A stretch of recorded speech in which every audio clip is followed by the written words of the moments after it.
আমাদের এখানে জলের সমস্যা, একটু আমাদের প্রথম থেকেই জলের সমস্যা।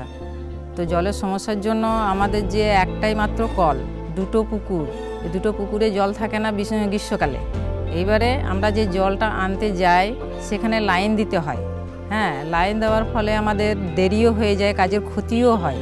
তারপরে এখানে এসে দেখি দূর থেকে জল আনা, সে সময়ের মতো আনতে পারি না, কাউকে খাবার দিতে পারি না, কেউ যদি হঠাৎ যদি আসে তাকে জল দিতে পারি না। এই দূরের সমস্যাটা ওইটা দেখা বেশি দিয়েছে। যখন আমাদের পিরিয়ডস হয় তখন আমাদের যতটা জলের দরকার ততটা জল আমরা পেতাম না।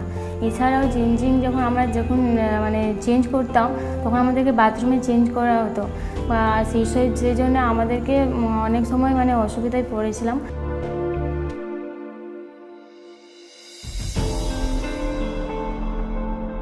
রাজনগর হচ্ছে বীরভূম জেলার একটি পিছিয়ে পড়া ব্লক,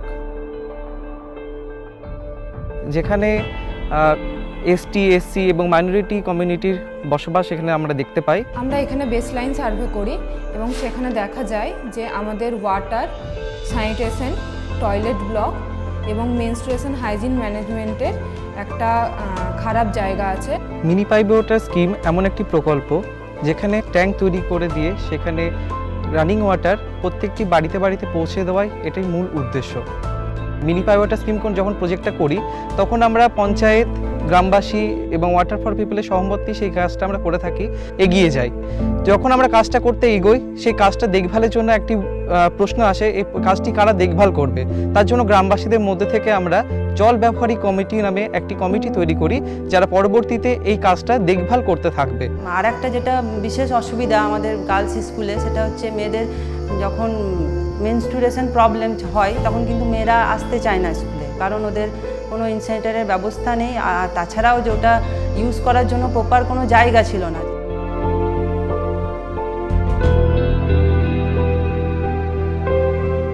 যেমন চাইল্ড ক্যাবিনেটটা যেটা আমাদের স্কুলে ছিল কিন্তু দীর্ঘদিন সেইভাবে অ্যাক্টিভ ছিল না।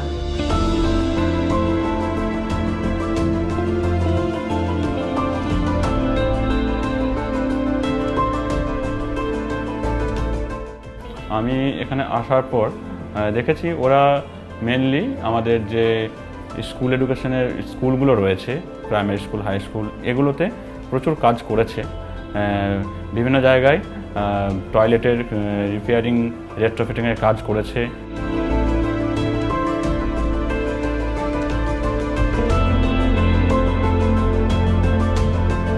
এনএসই, ন্যাশনাল স্টক এক্সচেঞ্জ এবং ওয়াটার ফর পিপলের যৌথ উদ্যোগে রাজনগর ব্লকে বিভিন্ন স্কুলে যে সমস্ত শৌচালয়গুলো নির্মাণ হয়েছে তার ফলে স্কুলের এবং ছাত্রছাত্রীদের অনেক উপকার হয়েছে।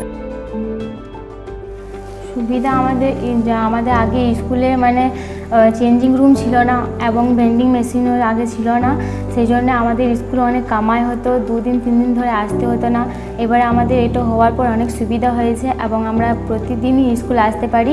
ওয়াটার ফর পিপলের প্রতিনিধিরা আমাদের স্কুলে আসার পর আমাদের চাইল্ড ক্যাবিনেট যেটা ছিল সেটা তো ইনঅ্যাক্টিভ অবস্থায় ছিল, তো ওনারা আসার পর সেটা আবার নতুনভাবে অ্যাক্টিভ হয়েছে এবং এটা অ্যাক্টিভ হওয়ার জন্য এখানে যে সমস্ত বাচ্চাদের যার যা দায়িত্ব ছিল সেগুলো তারা আবার নতুনভাবে বুঝতে পেরেছে।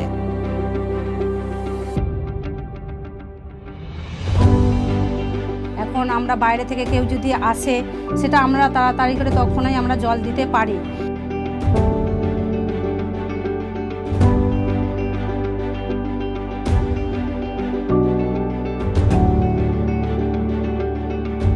ভিডব্লিউএসসি একটি গভর্নমেন্ট কমিটি, যার পুরো নাম হচ্ছে ভিলেজ ওয়াটার স্যানিটেশন কমিটি, যার কাজ হচ্ছে প্রত্যেকটি সংসদের মাধ্যমে তাদের স্বচ্ছতা, তাদের শৌচালয় ব্যবহার, পরিষ্কার পরিচ্ছন্নতা এবং পানীয় জলের সুবিধা ঠিকঠাক দেখভালের জন্য একটি পরিকল্পনা গঠন করা।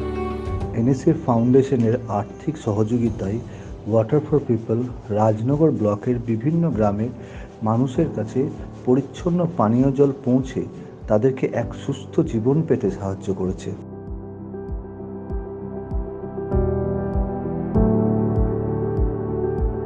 ভিলেজ ওয়াটার সেফটি সিকিউরিটি প্ল্যানের মূল উদ্দেশ্য হচ্ছে যে এখানে রিসোর্স বলতে জলের অবস্থানটা কেমন আছে, তাহলে এই জলের তথ্যগুলো ওখান থেকে আমরা পাওয়া যাবে।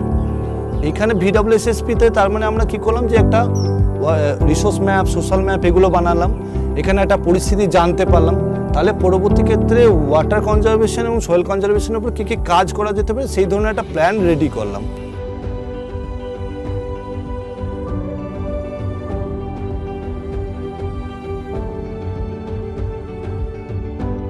ওয়াটার ফর পিপল প্রতিটি পঞ্চায়েতেই 2 জন করে জলবন্ধুকে ট্রেনিং দিয়েছে। তাদেরকে ওয়াটার টেস্টিং এবং হ্যান্ডপাম্প রিপেয়ারিংয়ের উপর ট্রেন করা হয়েছে এবং কোনো জায়গায় যদি কোনো হ্যান্ডপাম্প খারাপ হয়ে যায় তো প্রতিটি ওয়াটার ইউজার কমিটির কাছে জলবন্ধুদের ফোন নাম্বার এবং কন্ট্যাক্ট নাম্বার থাকে। তারা ফোন করে জলবন্ধুকে ডেকে নেয় এবং নিজেদের যে টাকা তোলা হয়েছে কমিটিতে সেই টাকা দিয়েই হ্যান্ডপাম্প রিপেয়ারিং করা হয়।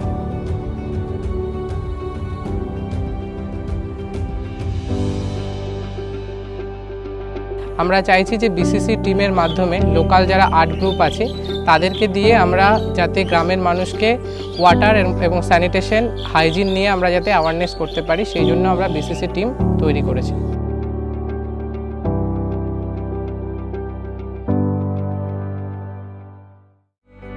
ওয়াটার ফর পিপল যে সমস্ত অঙ্গনওয়াড়ি কেন্দ্রে কাজ করে সেই সমস্ত অঙ্গনওয়াড়ি কেন্দ্রে আমরা মায়েদের নিয়ে একটি কমিটি তৈরি করি। সেই কমিটিকে বিভিন্ন আইসি মেটেরিয়ালের মাধ্যমে আমরা অনেক কিছু বিষয়ে আলোচনা করি, যেমন ব্যক্তিগত স্বাস্থ্যবিধি, এছাড়াও শৌচালয়ের ব্যবহার, এছাড়াও মায়েদের পুষ্টিগত খাদ্য গুণাগুণ সম্পর্কে আলোচনা করা হয় মায়েদের সাথে। তার সঙ্গে আমরা যেটা করে থাকি সেটা ঋতুকালীন স্বাস্থ্যবিধি বিষয়ে আমরা আলোচনা করে থাকি।